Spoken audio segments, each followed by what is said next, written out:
मो ना श्रद्धांजलि दे आम घर हूँ माधव प्रधान साई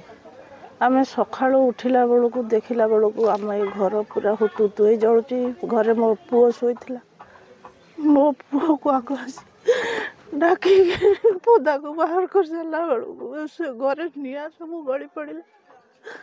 खंडे जिनिस आम से घर उद्धार कर टंका सुना रूपा खट पलंक बासन कुसन सब लुगापटा सब मोर जली जाइए आज कल्याणी फाउंडेशन रो आसिक आमको लुण को छाड़ी आउ सब ग्रोसरी सौदा लुगा लुंगी गामछा आमको देइछंती कौन कहिबे से कल्याण फाउंडेशन कौन कह आमको बखरा घर केमी देवे मोर टोटाली घर नहीं देखु जरीफा लटाड़ी आम केमी अच्छु किछि नहीं आमर खंडे घर केमी देवे तांको बहुत बहुत धन्यवाद से आसिक आमको एतक आम पाखे आसी तो ठिया होती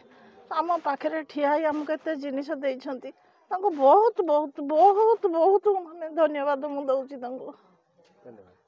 मो सौमित्र लेंका सभापति कल्याण फाउंडेशन यहाँ बड़ दुखद विषय तो आम सब जाचे घर पोड़ी ठार विपद किसी ना सर्वप्रथमे धन्यवाद देवी गणमाध्यम प्रतिदिन माध्यम को जो मैंने एठी आसी सर्वप्रथमे खबर प्रचार और प्रसार करोपाई कि विभिन्न स्वेच्छासेवी संगठन अनुष्ठान आसिक एठी सहायतार हाथ बढ़ाई तो द्वितीय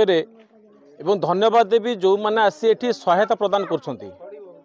आज कल्याण फाउंडेशन तरफ आमे अग्नि विपन्न मानक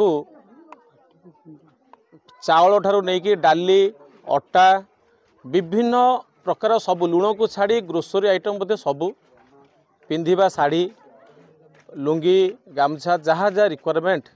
किसी आसी स्वल्प माने जेतिक आमर सक्षम कल्याण फाउंडेशन रिलीफ फंड रु आमे आसिक सहायता करिछु। योजना अच्छी घर योजना जमती इंदिरा आवास जमी दिहत आगु जो परी भाव में घर योजना प्रधानमंत्री आवास योजना जहाँ जहाँ अच्छी से अंतर्भुक्त करी तुरंत घर जोगे दि जाऊ। धन्यवाद।